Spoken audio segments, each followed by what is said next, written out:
हैं और सबसे पहले बात करते हैं कोरोना महामारी की, जिसको लेकर पिछले 5 महीने से रामगढ़ में प्रसिद्ध सिद्धपीठ, जी हां, सिद्धपीठ छिन्नमस्तिका मंदिर बंद है। श्रद्धालुओं के आने पर रोक है, लेकिन इसके बाद भी लोगों का आगमन हो रहा है।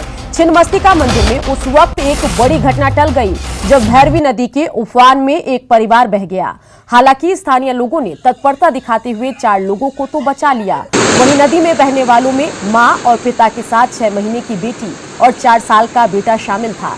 ये परिवार हजारीबाग के विष्णुगढ़ थाना क्षेत्र के अचल जमुन से मंदिर में पूजा करने आया था। यहाँ कई बार ऐसे हादसे हो चुके हैं, लेकिन बचाव की कोई व्यवस्था नहीं।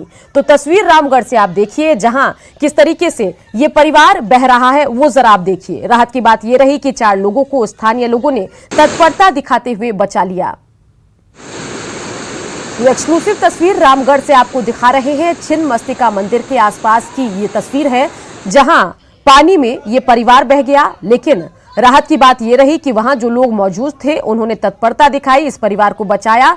बता दें कि यह पहला मामला नहीं है जब इस पानी में लोगों के बहने की खबर आई हो। लगातार ऐसी खबरें आती रहती है, लेकिन सबसे बड़ी बात कि यहां पर बचाव का कोई इंतजाम नहीं है।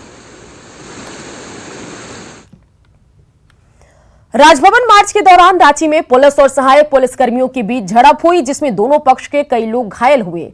पुलिस की लाठियां खाने के बाद भी सहायक पुलिसकर्मी अपने आंदोलन पर जमे हुए हैं।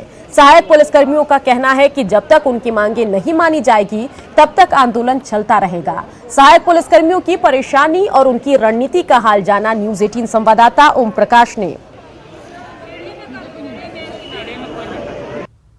पिछले 7 दिनों से रांची के मोराबादी मैदान में सहायक पुलिसकर्मियों का आंदोलन जारी है और इस वक्त भी कल जिस तरह से लाठीचार्ज हुआ, उसके बावजूद भी आज भी सहायक पुलिसकर्मी जो मोराबादी मैदान में जमे हुए हैं और साफ तौर से अपनी मांगों को लेकर सरकार के प्रति आप अपनी आवाज़ आज भी उठा रहे हैं। हम सीधे उन्हीं से जुड़ते हैं और जानने की कोशिश करते हैं वो किस तरह से इस पूरी तरह से कल के जो घटनाक्रम हुई उसे किस तरह से देखते हैं। घटना घटी वो यह शोभनीय है, ऐसा नहीं होना चाहिए था, लेकिन प्रशासन के द्वारा कहीं ना कहीं फेलुअर रही है इसको दवा समेटने में, और कोई आश्वासन, ठोस आश्वासन नहीं मिलने के कारण लोगों में असंतोष की भावना पैदा हुई और राजभवन की ओर जा रहे थे और किसी प्रकार की कोई समझौता किए बगैर मतलब लाठी अचानक चार्ज कर दिया गया।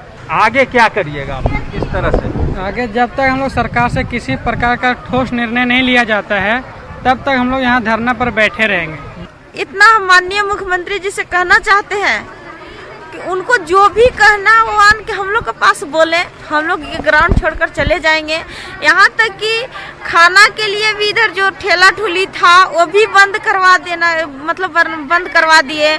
इधर पानी का व्यवस्था भी नहीं है, आप लोग खुद देख रहे हैं, कोई चीज का हम लोग के पास मतलब सुविधा नहीं है। आगे किस तरह से आप लोग करिएगा? आंदोलन क्या जारी रहेगा? किस तरह? हम लोग का आंदोलन जारी रहेगा और जब तक जारी रहेगा जब कि मतलब हम लोग को जब तक मांग नहीं पूरी हो जाती है, हम लोग इस ग्राउंड छोड़कर नहीं जाएंगे। यहीं पे सुसाइड कर लेंगे हम लोग, मगर हम लोग ग्राउंड छोड़कर नहीं जाएंगे। तो साफ तौर से यहाँ पर जो लोग हैं, जो महिलाएं हैं, जो पुरुष हैं, साफ तौर से उनका कहना है जब तक उनकी मांगे नहीं मानी जाएगी वो इस जगह को नहीं छोड़ेंगे और वार्ता के बाद ही कोई हल निकलेगा। तो बहरहाल प्रशासन अपनी रणनीति पर काम कर रही है, तो वहीं सहायक पुलिसकर्मी भी अपनी रणनीति के मुताबिक आंदोलन को धार देने में लगे हैं। कैमरामैन शहनवाज के साथ ओम प्रकाश, न्यूज 18 रांची।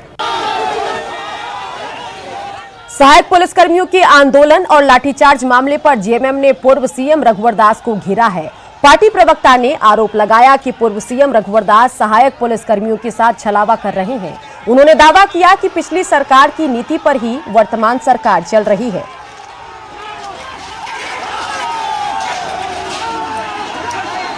नियमावली तो पिछली सरकार ने बनाई थी, पिछले मुख्यमंत्री ने बनाया था, हम तो उसी अनुरूप कार्य कर रहे हैं। तो ये बड़ी विडंबना है। वो नेता पिछले 7 महीने से भूमिगत थे, कहीं दिखते नहीं थे। अब एक मौका मिला उनको बिल से बाहर निकलने का, उनका पूरी तरह से चरित्र उजागर हो चुका है। और आने वाले कुछ दिनों में जो हमारे सिपाही बंधु जो हैं, हमारे झारखंडी भाई, वो भी इस बात को समझ रहे हैं कि पिछली सरकार ने उनके साथ छलावा किया, धोखेबाजी की।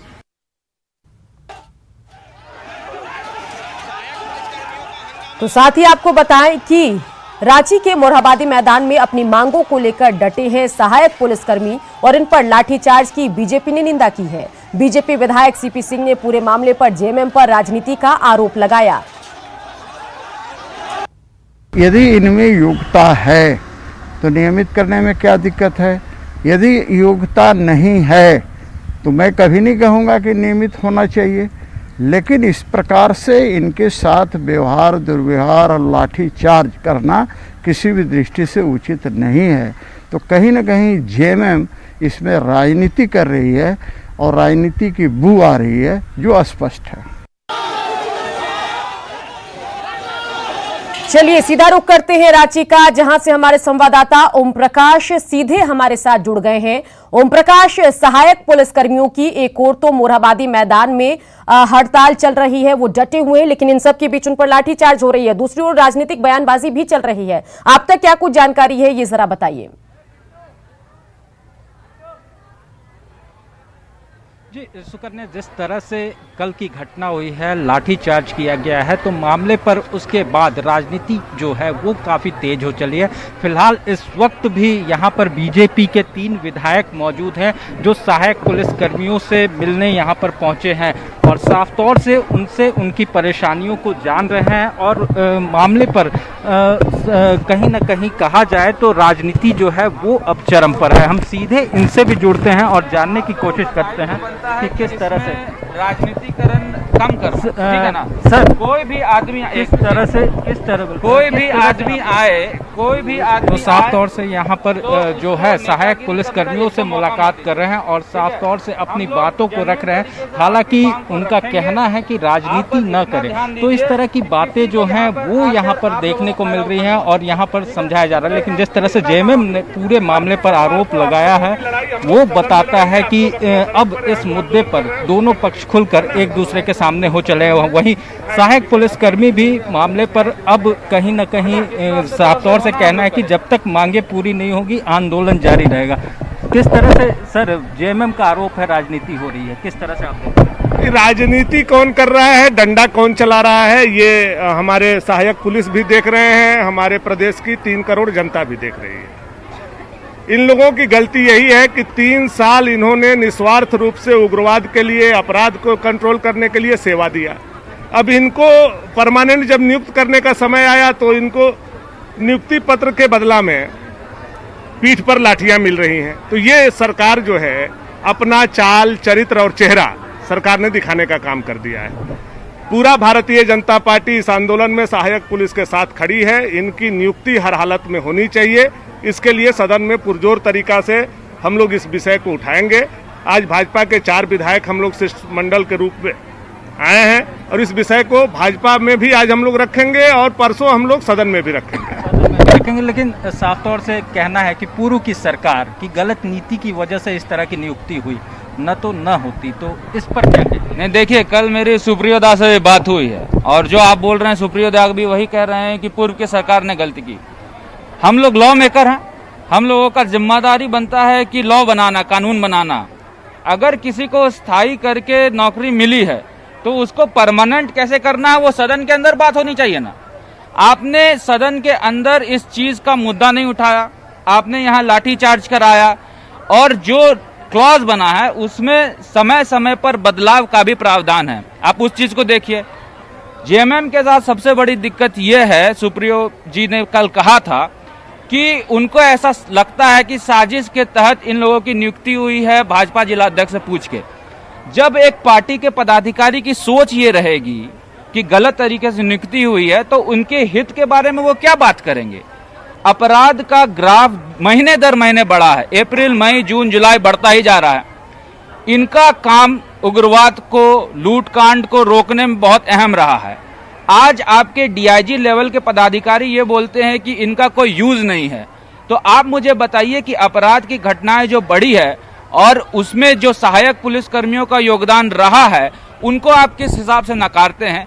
सरकार को ये जवाब देनी होगी। निश्चित तौर पर भानु जी ने जैसा कहा कि सोमवार को हम लोग इसको सदन में रखने का काम करेंगे। सोमवार को सदन तो खुले तौर पर बीजेपी ने पूरी तरह से समर्थन कर दिया है और मामले को लेकर साफ तौर से कहना है कि यहाँ पर जो भी सहायक पुलिसकर्मी हैं उनके साथ पूरी तरह से बीजेपी सड़क से सदन तक अब आंदोलन के मूड में है। हमारे साथ कई सहायक पुलिसकर्मी, उनसे भी जुड़ते हैं। आप लोगों का क्या स्टैंड है? जिस तरह से पॉलिटिकल रिएक्शन आ रहे हैं, क्या सोच रहे हैं आप लोग? मुद्दा कहाँ और कहाँ है आंदोलन? आंदोलन तो सर हम लोग बहुत परेशानी से यहाँ गुजर रहे हैं। हम लोग का आंदोलन अभी जब तक हम लोग का अस्थायी नियुक्ति का मांग पूरा नहीं होगा तब तक हम लोग आंदोलन पर बैठे रहेंगे, क्यों ना हम लोग को लास्ट में आत्मदाह, सामूहिक आत्मदाह करना पड़े।